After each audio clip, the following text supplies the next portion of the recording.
Raja Maha Besar, datang menyembah Dia.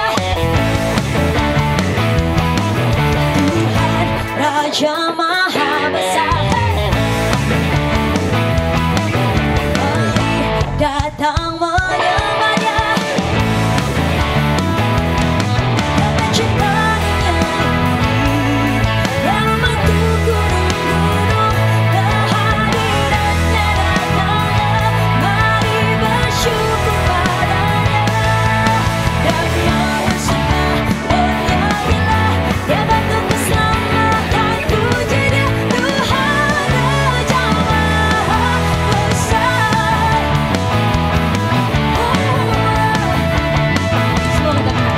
Tuhan Raja Maha Besar, mari datang menyembah Dia.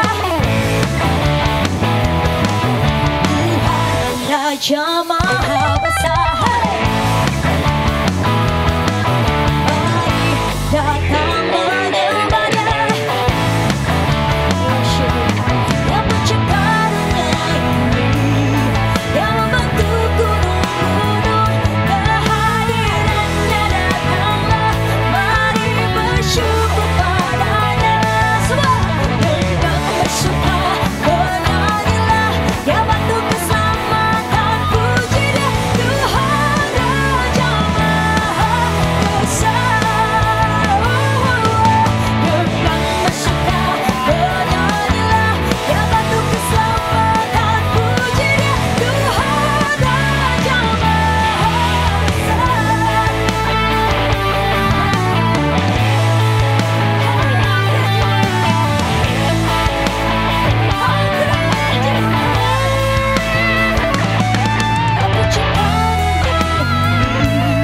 Yang membentuk gunung-gunung, kehadirannya datanglah, mari bersyukur padanya. Dengan bersuka bernyanyilah, Dia bantu keselamatan, puji Dia, Tuhan Raja Maha Besar. Once again, dengan bersuka bernyanyilah, Dia bantu keselamatan, puji Dia, Tuhan Raja Maha, Tuhan Raja Maha, Tuhan Raja Maha Besar.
Glory to God in the highest, for Your great and matchless name.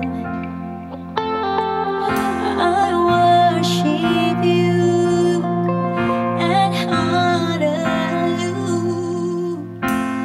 You're lifted up in this place, Jesus the Son, there's no other.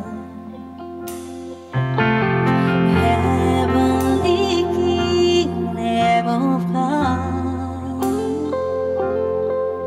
for You alone, the Holy One. You're lifted up in this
semua yang sudah pulang, gimana kabarnya?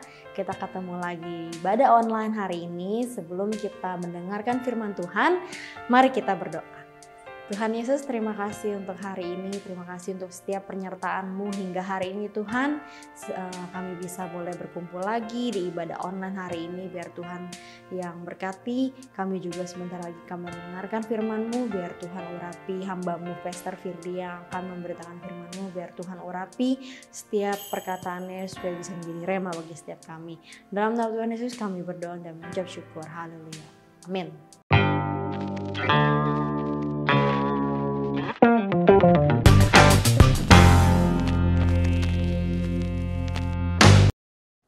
Oke, kita udah masuk lagi ke bulan yang baru, bulan September. Udah nggak terasa ya, bentar lagi mau bulan Oktober, November, Desember. Ya kita Natalan, semoga sudah tidak PPKM ya. Semoga sudah berjalan seperti biasa. Semua udah kangen jalan-jalan, semua udah kangen makan di luar, makan bareng. Ngumpul-ngumpul bersama, ya udah. Gitu aja. Dan kita sudah masuk ke bulan September, kita fokus di bulan September ini. Yaitu dengan tema yang baru, Servant Leader as an Obedience Act. Pemimpin yang melayani sebagai bentuk dari aksi ketaatan. Kita mau lihat firman Tuhan dalam Yesaya pasal ke-6 ayat 8. Lalu aku mendengar suara Tuhan berkata, siapakah yang akan kuutus? Siapakah yang mau pergi untuk aku? Maka sautku, ini aku, utuslah aku. Itu perkataan yang sangat terkenal di kalangan orang-orang rohani, orang-orang gereja ya. Cuma mereka suka plesetin. Siapa nih yang bakal kita utus? Tuhan, ini aku, utuslah Livi gitu ya. Ngangkat tangan tapi buat jorokin orang lain. Tapi Yesaya nggak begitu. Yesaya waktu itu sadar, dia hidup sebagai pendosa. Padahal dia seorang nabi. Dia dibilang dia hidup di kalangan orang yang najis bibir. Dia sendiri pun najis bibir. Najis bibir itu orang-orang yang mulutnya tuh nggak bisa jaga, tahu nggak? Kalau gampang banget untuk mengeluarkan kata-kata hujatan, gampang banget untuk mengeluarkan kata-kata yang nggak enak didengar gitu. Ya mungkin menurut kita yang ngomong kayaknya enak-enak aja denger, tapi buat orang lain belum tentu enak didengar. Saya ingat dulu saya punya kebiasaan yang kalau kata-kata emang cukup parah ya. Saya gampang banget kayak ngomong orang lain tuh kayak ngomong ah bego gitu. Dulu sih kayak ya terserah gua doang mulut-mulut gua dulu begitu dulu. Sekarang lagi masih proses pertobatan, sudah mulai mengurangi ngomong kayak gitu. Karena gini, kalau perkataan kita membuat orang lain jadi kayaknya kita ini jadi batu sandungan buat orang lain, lebih baik kita jangan pernah mengeluarkan kata-kata itu. Walaupun secara jujur kalau ngomong kata-kata yang seperti itu kayak lega ya. Apalagi kalau abis lagi emosi, kepala kepentok, ya jempol kaki kejeduk sesuatu. Terus ngomong kata-kata yang sia-sia itu tuh kayaknya lega gitu loh. Lega kayaknya. Tapi kita tahu, kita harus belajar yang baik. Kita harus belajar dimulai dari mengeluarkan kata-kata yang baik. Jangan sampai kita jadi orang yang najis bibir. Gampang banget mengeluarkan kata-kata yang bisa bikin orang lain tersinggung. Yesaya ini punya satu sikap yang baik ketika dia sadar, aduh gua salah nih. Gua orang najis bibir nih, wah gua orang gak bener nih. Ketika itu ada serafim membawa bara dari mesbah lalu disentuh ke bibirnya Yesaya dan Yesaya dibilang begini sama serafim, lihat bara ini telah menyentuh bibirmu dan dosamu telah diampuni. Wah itu luar biasa banget ketika Tuhan mau mengampuni dosa kita, nggak ribet gitu. Yesaya kalau kamu mau diampuni kamu harus pergi ke gunung ini gunung itu, bawa ayam utan yang bulunya hitam, telurnya totol-totol 3 ekor, lalu bawa buah ini, bawa sayur ini, bawa kembang ini. Oh nggak kayak gitu Tuhan kita. Tuhan kita hanya ketika kita melihat kita punya reaksi untuk bertobat, Tuhan nggak pakai lama, langsung oke, karena kamu sudah sadar, kamu bertobat, dosamu diampuni. Seperti itu juga Yesus ketika melihat orang-orang yang datang sama dia, lalu orang ini bawa penyakit segala macam, dan Yesus pernah bilang, pertama kali yang dia katakan bukan hei sembuhlah, enggak. Tapi yang pertama kali dia katakan dia bilang gini, anakku dosamu sudah diampuni. Karena penyakit fisik itu bisa disembuhkan. Penyakit fisik itu sebagian besar bisa disembuhkan. Apalagi kalau lihat zaman sekarang teknologi medis yang luar biasa. Banyak penyakit fisik bisa disembuhkan. Tapi dosa siapa yang bisa sembuhin? Dosa hanya bisalah pengampunan Tuhan. Hanya Tuhan yang mampu mengampuni dosa. Dan lewat kita udah belajar tentang Yesus. Kita tahu kalau orang yang percaya sama Tuhan Yesus dan dia datang sama Tuhan dengan ketulusan hati dan dia bilang gue orang berdosa dan sebagainya. Kita berani bilang ke orang itu, dosamu sudah diampuni. Karena kita tahu, kita kenal Yesus kita. Kita kenal Yesus itu bagaimana cara kerjanya. Nah itu, seperti itu kita berhadapan dengan situasi di dunia ini. Yesaya juga gitu. Ketika dia sadar, oh dosanya diampuni. Lalu Tuhan ngetes, siapakah yang akan aku utus? Terus Yesaya langsung gak pakai lama, ini aku Tuhan, utuslah aku. Tapi berapa banyak ya kita kadang-kadang, aduh siapa nih yang bisa bantuin? Sunyi senyap kayak malam kudus. Kayak malam Natal gitu. Malam kudus, sunyi terus gitu ya. Gak ada yang mau angkat tangan, gak ada yang wah udah. Lu aja deh, lu aja gitu. Beda banget gitu, beda. Tapi Yesaya enggak begitu. Yesaya dia menerima panggilan Tuhan langsung. Tuhan ini aku, dia taat. Padahal dia nggak tahu lu mau diutus kemana. Dia nggak tahu mau dibawa kemana. Dia nggak tahu tuh nanti ke depannya pada masa depannya dia akan berjalan telanjang selama 3 tahun. Kalau kalian baca kitab Yesaya akan terjadi seperti itu. Tapi dia ya udah taat aja lah. Bentuk ketaatan dia. Dia mau melayani pekerjaan Tuhan dengan cara dia taat sama Tuhan. Dia langsung angkat tangan aja. Ya Tuhan yang nanya, ya udah gua angkat tangan aja. Buat dia ini sebuah penghargaan, sebuah anugerah untuk menerima pelayanan itu. Lain Yesaya, lain lagi Hosea. Ada satu nabi kecil dinamakan ada satu nabi yang bernama Hosea. Hosea ini kalau boleh saya bilang Hosea adalah nabi yang paling kasihan. Kenapa? Dia ya jomblo gitu, nabi, terus Tuhan tiba-tiba kasih perintah, pergilah ke wanita sundal, ke wanita pelacur, nikahi dia. Ya nggak ada yang lain Tuhan gitu, yang cewek baik-baik gitu, gadis desa gitu atau apa gitu, enggak. Pergilah kepada perempuan sundal, lalu nikahi dia, lalu milikilah anak dari anak-anak itu. Wah, dan nggak cuma sekali Tuhan nyuruh, Tuhan 2 kali nyuruh untuk menikahi perempuan sundal. Gokil itu, tapi Tuhan punya rencana. Akhirnya Hosea ya udah dia nabi, dia percaya aja, ya udah nurut aja. Siap bos, walaupun nggak mau, walaupun mungkin dia nggak mau ya. Wah. Kalau saya sih kayaknya nggak mau sih, tapi kalau Tuhan yang nyuruh, ya siap dah, jalanlah, oke lah, ya Tuhan yang nyuruh, ya lakukan aja, taat karena Tuhan yang minta, karena Tuhan yang minta ya udah taat aja, jalan. Terjadi juga sama Simon, ketika dia baru selesai menjala ikan, nggak dapat apa-apa, lalu Yesus datang sama Simon dan berkata gini, pergilah ke tengah laut, balik lagi ke sana, tebarkan jalamu. Lalu Simon bilang gini, dengan semua pengalamannya, Tuhan sudah semalam-malaman kami nyari ikan, berhari-hari kami di laut, sampai hitam Tuhan, nggak dapat ikan. Lalu ini perkataan Simon yang luar biasa. Tapi karena engkau yang memintanya, aku akan menebarkan jala. Jadi Simon bilang, udah kasih tahu dulu nih, nggak dapat ikan gitu, semalaman udah berhari-hari. Tapi aduh, ini yang minta Yesus lagi, ya udah dia tebarkan. Akhirnya karena taat, dia dapat ikan. Ikannya banyak sampai dibilang jumlah ikannya hampir membuat jalanya koyak atau enggak robek gitu.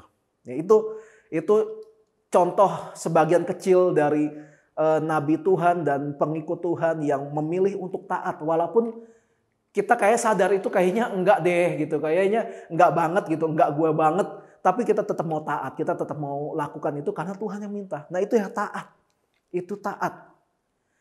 Apakah ada di antara kita yang dulu ketika awal nih berkomitmen atau mengambil keputusan untuk oke, gue ikut Tuhan Yesus deh, gue mau jadi Kristen, gue mau percaya sama Yesus gitu. Dulu pertama kali pernah berjanji akan melakukan ini itu gitu, yang baik-baik, semua yang baik-baik, pokoknya buat Tuhan.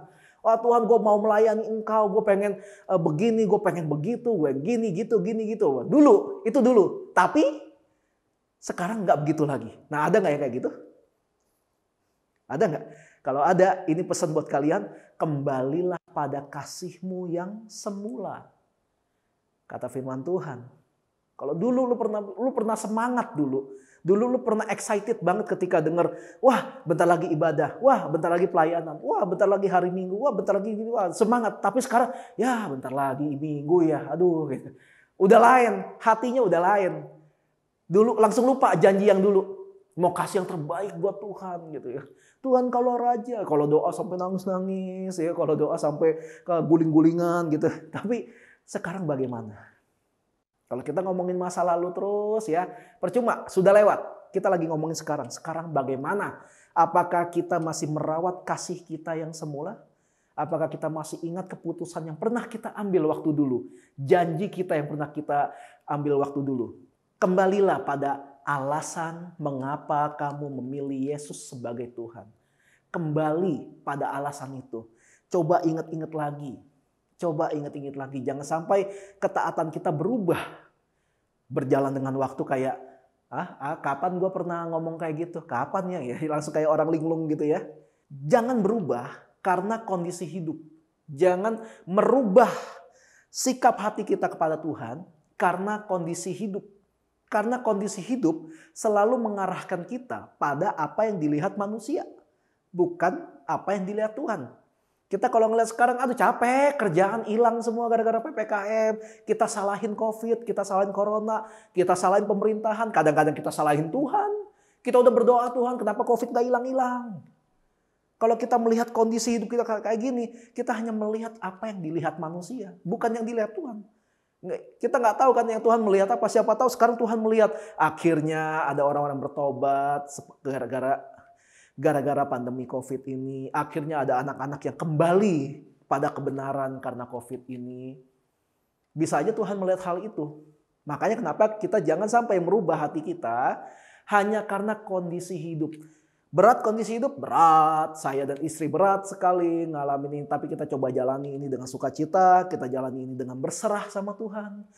Kita jalani juga dengan banyak bertemu dengan orang. Kita konsultasi, kita cerita, kita banyak sharing lah. Dan kita banyak belajar hal-hal yang baik. Dan kita melihat banyak kebaikan Tuhan yang ditunjukkan. Banyak cara kerja Tuhan yang ditunjukkan buat kita selama masa-masa COVID seperti ini.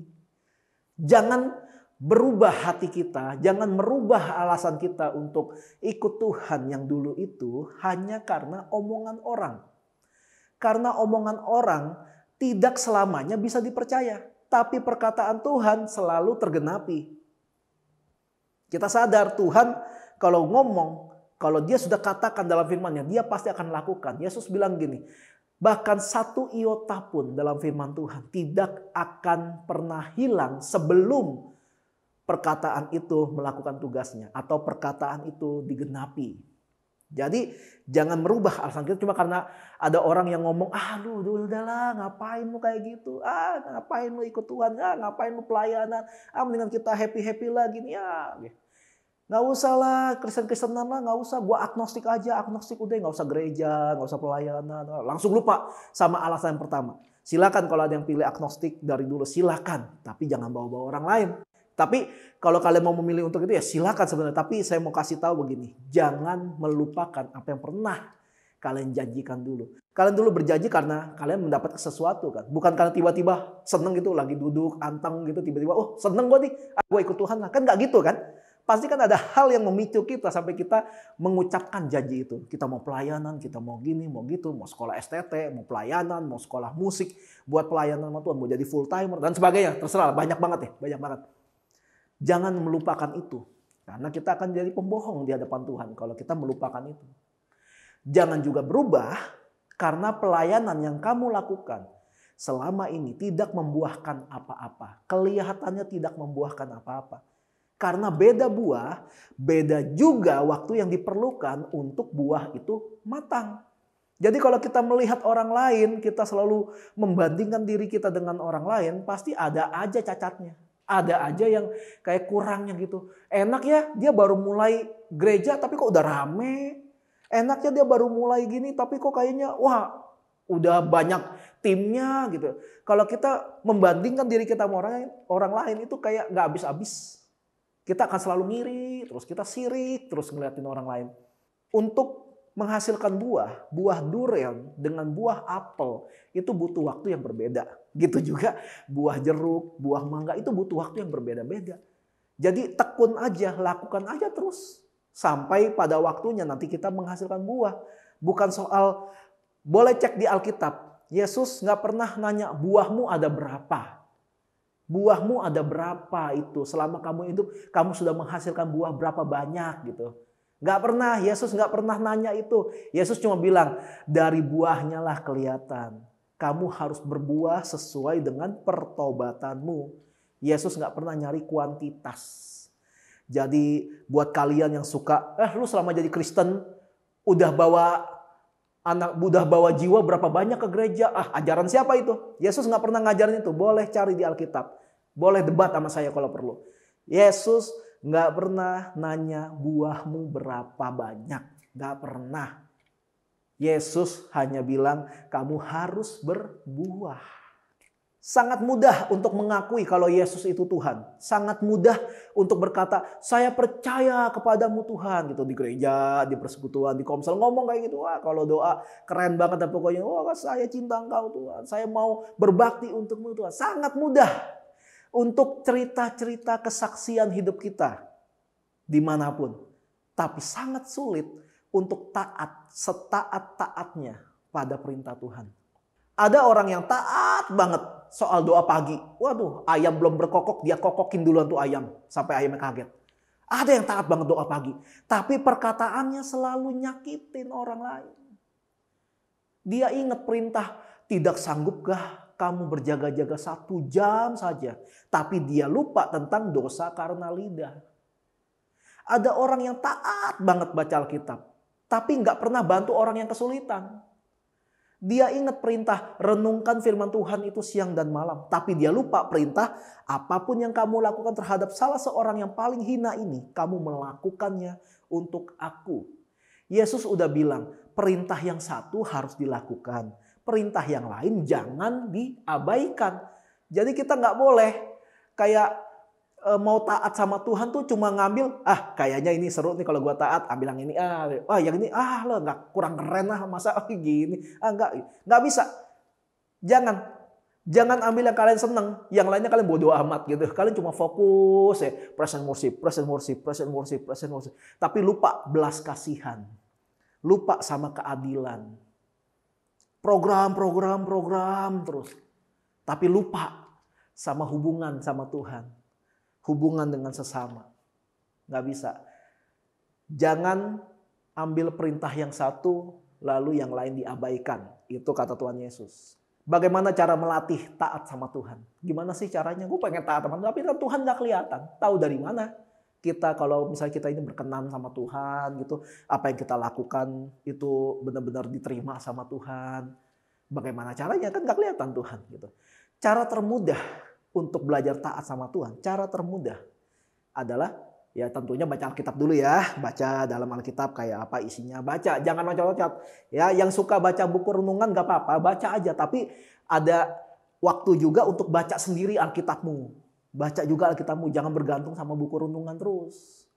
Cara termudah untuk belajar taat adalah belajar taat kepada pemimpinmu. Di sekolah ada guru. Taati mereka walaupun perintahnya nyebelin. Di kantor ada bos. Taati mereka walaupun perintahnya nyebelin. Di rumah ada orang tua. Taati mereka walaupun perintahnya nyebelin. Di gereja ada gembala. Taati mereka walaupun perintahnya. Nah tuh gitu. Ibrani pasal 13 ayat 17 sampai 18 itu berkata begini. Taatilah pemimpin-pemimpinmu dan tunduklah kepada mereka. Sebab mereka berjaga-jaga atas jiwamu. Sebagai orang yang harus bertanggung jawab atasnya. Dengan jalan itu mereka akan melakukan dengan gembira. Bukan dengan keluh kesah. Sebab hal itu tidak akan membawa keuntungan bagimu. Berdoalah terus untuk kami. Sebab kami yakin bahwa hati murni kami adalah baik. Karena di dalam segala hal kami menginginkan suatu hidup yang baik. Alkitab loh yang ngomong. Ya kan? Taati pemimpinmu. tunduklah pada mereka. Kita harus tahu ya, tunduk sama menghambakan diri itu lain. Sebenarnya yang kita tunduk adalah kita tunduk pada perintah Tuhan. Ya apa yang tertulis dalam firman Tuhan. Bukan tunduk terima mentah-mentah. Apa yang kata pemimpinmu katakan. Kalau kamu menolak kata-kata dari pemimpinmu, kalau kamu membangkang atas perkataan pemimpinmu, berarti kamu membangkang terhadap Tuhan. Ya enggak gitu. Enggak gitu, kan ada takarannya, ada standarnya. Kan kita punya hikmat ya. Kita punya iman bukan untuk menghilangkan hikmat kita. Kita harus tahu apa yang pemimpinmu katakan ini, perintahnya itu layak untuk dilakukan apa enggak gitu. Kita pasti bisa lah menimbang-nimbang mana yang benar, mana yang enggak gitu. Tapi secara umum sebagai seorang pemimpin harusnya dihormati oleh mereka-mereka yang menjadi jemaat dan atau enggak menjadi pengikut dalam sebuah komunitas tertentu gitu. Sebagai seorang pemimpin di House of Messianic Encounter, udah enggak kehitung rasa capek untuk semua hal yang gua dan istri lakukan untuk rumah ini. Tapi udah gak kehitung juga rasa puas yang kami alami karena melihat banyak penyertaan dan kebaikan Tuhan buat kami sebagai ganti rasa capek itu. Kita selalu belajar percaya loh. Kalau Tuhan itu gak pernah ninggalin kita. Kalau Tuhan itu gak pernah lupain kita gitu. Kita pernah ngedumel sama Tuhan, kita doa bareng, pernah gitu. Tuhan capek, capek, tapi ada aja penghiburan Tuhan, ada aja kebaikan Tuhan dikasih kepada kami, kadang-kadang lewat orang lain, kadang-kadang kita nemuin sendiri, kadang-kadang ketemu di jalan itu tiba-tiba happy sendiri gitu. Tuhan gak pernah ninggalin kami. Kami percaya itu bukan cuma dengan iman, tapi kita juga udah buktiin gitu.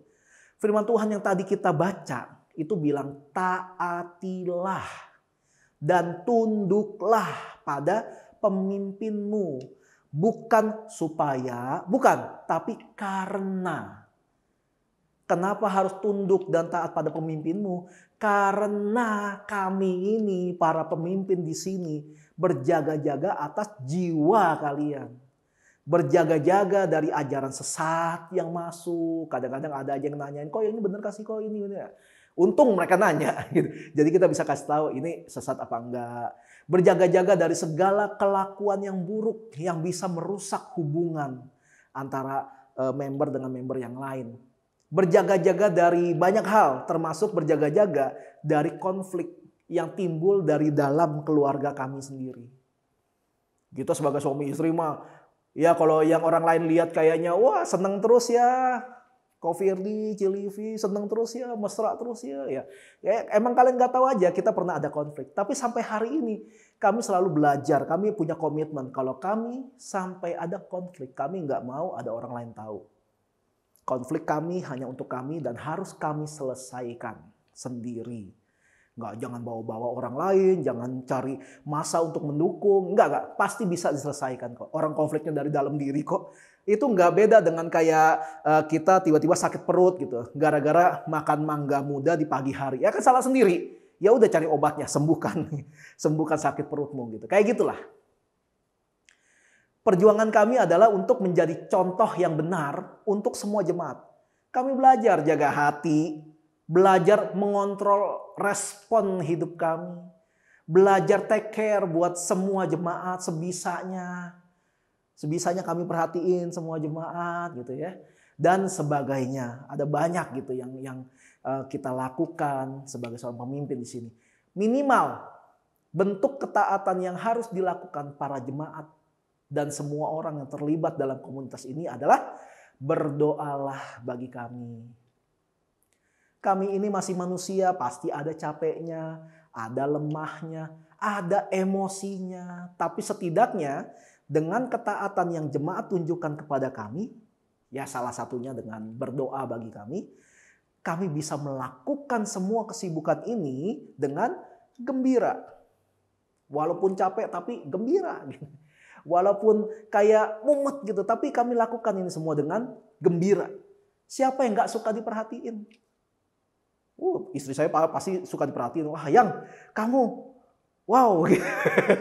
Pokoknya puji, pasti suka gitu. Walaupun kayak nggak ada apa-apa, tiba-tiba puji aja langsung. Yang wow, kamu kinclong hari ini gitu. Pasti suka gitu. Kalau nggak percaya coba sama istrinya masing-masing ya. Jangan sama istri orang lain, bahaya. Coba sama istri masing-masing. Wah sayang kamu cantik hari ini. Ya, paling istri kamu bakal jawab, oh jadi hari ini doang saya cantik. Nah itu cewek kayak gitu. Ya, jadi cuekin aja gitu kan. Tapi puji gitu. Walaupun nggak ada maunya gitu, tapi muji aja. Nah siapa yang nggak suka diperhatiin? Istri saya juga pasti suka diperhatiin lah. Saya juga suka diperhatiin. Siapa yang nggak suka diperhatiin? Siapa yang nggak suka dipuji? Semua orang suka, termasuk kami. Firdi dan Livi sebagai pemimpin home. Nggak usah bohong lah, kami juga suka dipuji. Kami suka diperhatiin. Memang kami nggak mencari itu semua gitu. Tapi kalau ada orang yang memberikan perhatian itu kepada kami, percayalah, kami senang. Pasti semua orang kalau diperhatiin, mana ada sih orang yang diperhatiin? Nggak usah kepo dah lu, lu bulut lu. Mana ada, nggak ada. Pasti setidaknya minimal kayak, oh makasih Pak. Setidaknya begitu kan, walaupun dia nggak nyari-nyari. Tapi basicnya orang itu suka dipuji, orang suka diperhatiin. Tapi kalau nggak ada yang perhatiin gimana? Kalau nggak ada yang perhatiin kami gimana? Kalau nggak ada yang puji kami gimana? Sebagai seorang pemimpin di sini, ya itu harga yang harus kami bayar memang. Emang kami menjadi pemimpin di sini bukan untuk mencari itu semua gitu. Balik lagi kalau dikasih ya kami senang. Tapi kalau nggak ada yang ngasih, ya itu harga yang harus kami bayar. Itu kami diupahi oleh Tuhan, diupahi oleh Tuhan. Bukan dengan itu sebenarnya. Itu kayak bonus aja. Tapi kami diberikan upah sama Tuhan. Yaitu upahnya adalah punya kesempatan untuk lebih dekat sama Tuhan lewat pelayanan kami di tempat ini. Kami harus tetap taat sama Tuhan. Kami tetap harus mengerjakan apa yang menjadi tugas kami di sini. Yesus juga gitu. Pelayanannya luar biasa. Mujizat tuh keren banget. Pengajarannya juga luar biasa gitu. Orang sampai bilang, wah ini beda ya. Beda sama pendeta yang lain. Yesus tuh ngajar dengan wibawa. Keren. Keren. Yesus dengan segitu kerennya, ada aja tuh yang sirik sama dia. Padahal Yesus sudah melakukan hal-hal yang luar biasa dan tidak terbantahkan oleh bukti-bukti dan saksi-saksi oleh orang banyak. Tapi tetap aja tuh Yesus dihianati, dijual gitu, lalu disalib. Yesus aja begitu, apalagi kami di sini. Ngapain ngarepin begituan? Ya tapi kalau dikasih sama kan? Ngarep nggak kalau kalian ngelihat ada orang temen atau apa gitu yang kayak lagi makan enak? Ngarep nggak? Enggak pasti harusnya, nggak ngarep dikasih maksudnya. Tapi kalau dikasih, seneng kan? Ya udah, manusiawi, itu wajar, manusiawi. Mari berpikir subjektif sebentar. Jangan berpikir apa yang sudah gereja berikan untuk kita. Coba berpikir subjektif dulu. Coba dibalik. Apa yang sudah kita berikan untuk gereja, untuk komunitas kita. Ya kita selalu merohanikan bahasa ini ya. Apa yang sudah kita berikan untuk Tuhan gitu ya. Entar dulu, yang gampang dulu aja. Apa yang sudah kita berikan untuk gereja. Di mana kita bertumbuh, di mana kita melayani. Di mana kita menaruh hati kita di situ. Sudah melakukan apa. Katanya rumah. Kalau ada yang cacat, bantu benerin dong. Ya kan katanya rumah kita gitu kan. Kalau ada yang cacat, ya bantu benerin dong. Jangan cuma bantu ngomong doang, wah ada cacat nih, tapi nggak bantu apa-apa gitu. Yang ngomong kayak gitu ya cuma ngomong, wah om rumahnya bolong om, wah om gentengnya bocor om, wah om konyen gitu ya. Itu cuma tetangga itu. Itu tetangga, bukan anak, bukan orang yang tinggal di rumah itu. Tapi kalau anak, ada yang cacat pasti dibenerin. Ada yang bolong pasti ditambal. Ada yang rusak pasti diganti. Bukan diomongin doang. Wah bolong nih, wah rusak nih, wah bocor nih. Nggak gitu. Tapi bantu benerin, sama-sama turun tangan. Kontak yang lain kalau perlu, ayo benerin gitu. Itu baru anak, itu baru namanya ini kan rumah gitu. Itu baru yang kayak gitu.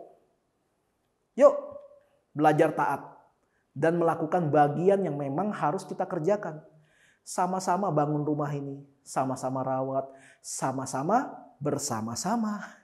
sebagai bentuk ketaatan kita pada Tuhan di rumah di mana Tuhan tempatkan kita sekarang ini. Servant leader as an obedience act. Amin. Mari kita mempersiapkan diri untuk perjamuan kudus. Mari kita angkat roti di tangan kanan kita. Demikian firman Tuhan, sebab apa yang telah kuteruskan kepadamu telah aku terima dari Tuhan, yaitu bahwa Tuhan Yesus pada malam waktu ia diserahkan mengambil roti dan sudah itu ia mengucap syukur atasnya, ia memecah-mecahkannya dan berkata, inilah tubuhku yang diserahkan bagi kamu, perbuatlah ini menjadi peringatan akan aku. Yang percaya kalau roti di tangan kita ini adalah lambang persekutuan kita dengan tubuh Kristus, kita makan dalam nama Tuhan Yesus. Mari kita mempersiapkan anggur.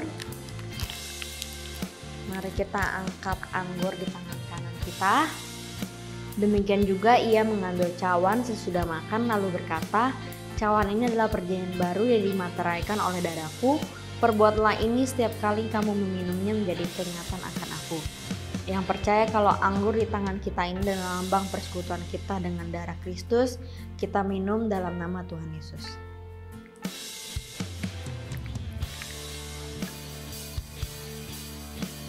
Mari anak-anak yang disayang Tuhan, mari kita nyanyikan doa berkat. Tuhan memberkatimu. Tuhan melindungimu. Dia menyinarimu dengan wajahnya dan memberikan kasih karunia. Tuhan menghadapkan wajahnya dan memberi damai sejahtera.